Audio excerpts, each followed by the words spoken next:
বন্ধুরা, শীত পড়ে গেছে, জাঁকিয়ে ঠান্ডা পড়েছে, কিন্তু আজ আমি এই ঠান্ডার সময় জমিয়ে একটা মজাদার খাবার আমি বানাবো।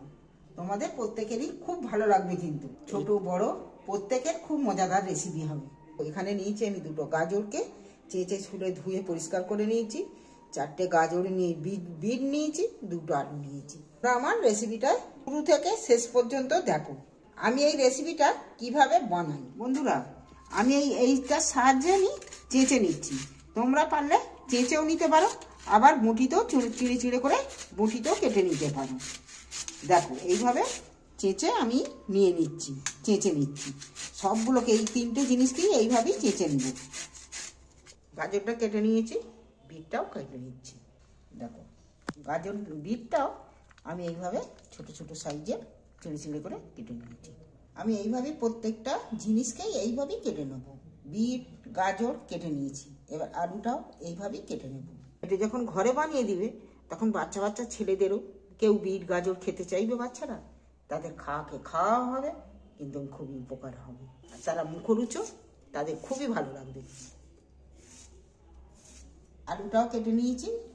আমার বিট গাজর আলু সমস্ত কিছু উপকরণ আমি এগুলো কেটে নিয়েছি, কিন্তু আমি এতে কি উপকরণ দিই তোমরা দেখতে থাকো, কি মশলা দিই তোমরা কিন্তু আমার শুরু থেকে শেষ পর্যন্ত দেখবে।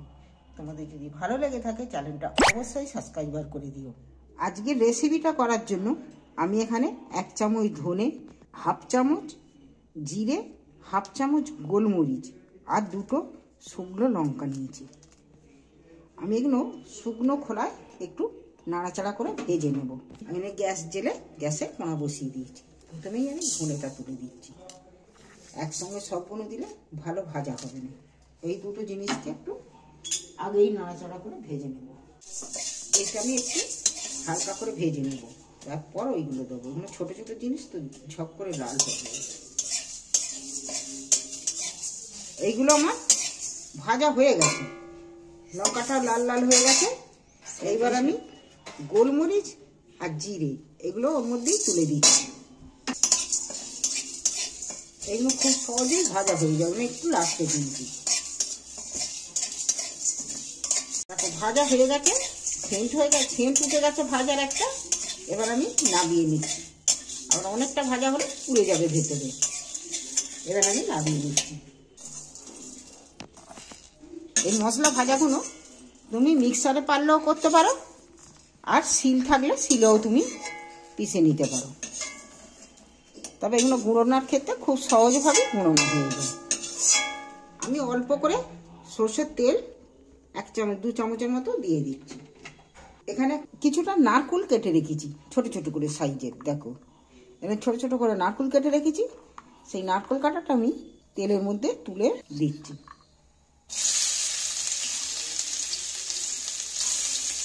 নারকেলগুলো একটু হালকা করে ভেজে নেব।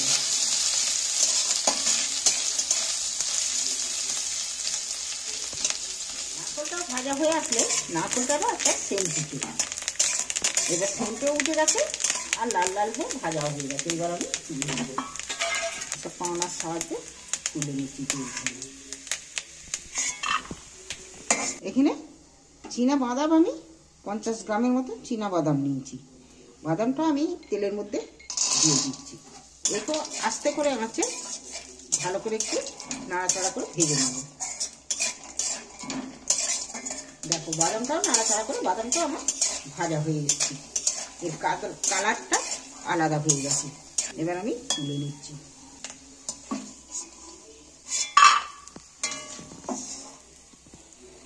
এর মধ্যে আমি একটা তেজপাতা কেটে দিয়ে দিচ্ছি।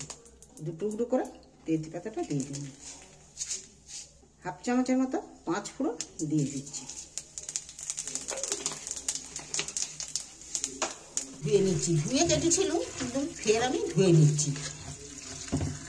এবার আমি তেলের মধ্যে তুলে দিচ্ছি। এবার আমি তেলটার সাথে ভালো করে এটাকে আস্তে করে আঁচে এটাকে নাড়াচাড়া করে ভালো করে ভাজতে হবে। স্বাদ মতো নুন আমি দিয়ে দিচ্ছি। নুনটা দিয়ে দিলে এর মধ্যে যে জলটা বেরোবে আমি জল দেবো নি, এর জলেতেই ওইটা সেদ্ধ হয়ে যাবে। সামান্য পরিমাণে একটু হলদি দিয়ে দিচ্ছি। এইবার আমি এটাকে নাড়তে থাকবো, আর মাঝে মাঝে চাপাও দিয়ে দিতে হবে।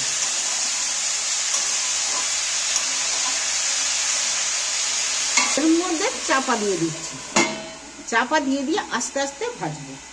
আমার এই ভাজা মশলাটা আমি শিলে একটু পিষে নিয়ে আসছি। দেখো ভাজতে ভাজতে নাড়তে নাড়তে এইরকম শুকনো শুকনো হয়ে অনেকটা মাখা মাখা মতো হয়ে গেছে।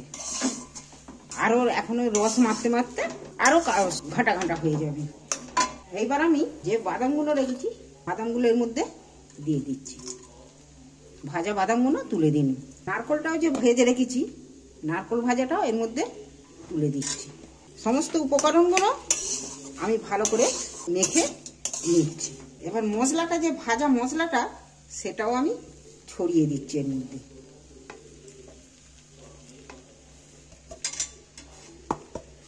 এইবার আমি গ্যাসটাকে আস্তে করে দিয়ে এটা নাড়তেই থাকতে হবে।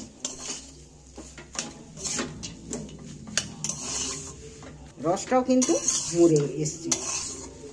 এখানে আমি দুটো ধনেপাতা ছোট ছোট করে কেটে রেখেছি, ধনেপাতাটাও আমি ছড়িয়ে দিচ্ছি এর মধ্যে। ধনেপাতাটা ভালো করে মিক্সড করে নিচ্ছি।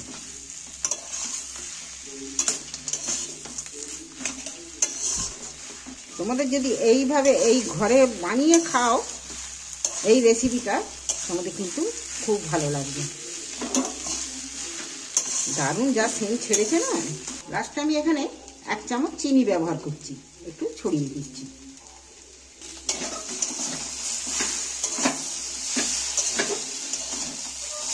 এবার আমার পুরটা পুরো রেডি। চলো এবার দেখি, সব করে দিই। এবার একটু ঠান্ডা করতে হবে। এখানে আমি থালার মধ্যে তুলে নিচ্ছি, পুরটা পাকিয়ে নিচ্ছি একটু। যে মশলাটা আমি করবো পুরটা দেখো আমি ভেজিটেবিলের মতন একটু শেপ করে নিচ্ছি। এটা এইভাবেই আমি সবগুলোকে শেপ করে নেবো একটু।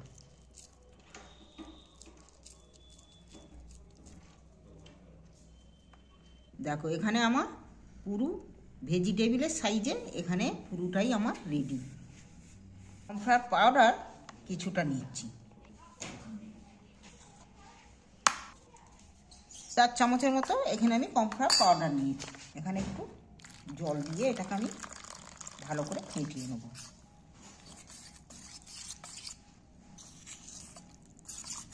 এখানে আমি যে একটা ম্যাগনেট করেছি দেখো এইরকম একটু ঘন মতো করে রাখতে হবে, তবে এর মধ্যে গায়ে লাগবে। এটা খুব বেশি পাতলা করলে ওই চপটার গায়ে লাগবে না। এখানে আমি 4-6টা নেড়োকে গুঁড়িয়ে নিয়েছি। এবার আমি একটা একটা করে এর মধ্যে ডুবিয়ে তুলে নিচ্ছি।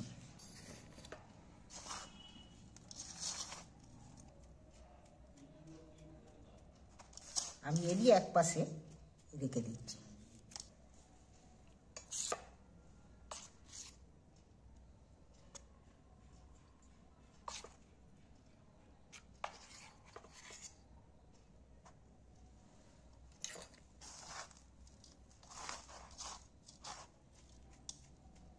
আমি এই নেড়োর সাহায্যে শুকনো করে নিচ্ছি গাগুলো। আমি এইভাবে প্রত্যেকটাকে মাখিয়ে নিচ্ছি। যেমন শীতকালেই সব কিছু জিনিসও পাওয়া যায়, খুব সহজেই ঘরে বানিয়ে খেতে পারো। তোমাদের যদি রেসিপি তোমাদের ভালো লেগে থাকে তাহলে চ্যানেলটা অবশ্যই সাবস্ক্রাইব করে দিও। চলো আমার এখানে রেডি। এবার গ্যাস জেলে দিই। গ্যাস জেলে নুনে কড়া বসিয়ে দিয়েছি। এখানে আমি বেশ খানিকটা তেল ঢেলে দিচ্ছি।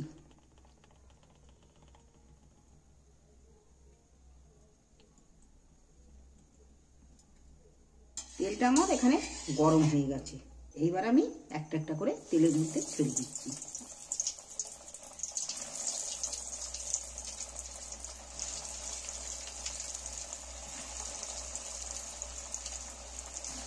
বন্ধুরা এই রেসিপিটা বানাতে গেলে তোমরা যখন ভাজবে তখন আঁচটাকে গ্যাসের আঁচ একটু কমিয়ে দিয়ে ভাজবে, ভাজাটা খুব ভালো হবে। দেখো এগুলো কিন্তু আমার ভাজা হয়ে গেছে। কারণ কালারটা কত সুন্দর এসছে দেখছো। এগুলো ভাজা হয়ে গেছে, এবার তুলে নিচ্ছি এগুলো তেল ঝাড়িয়ে।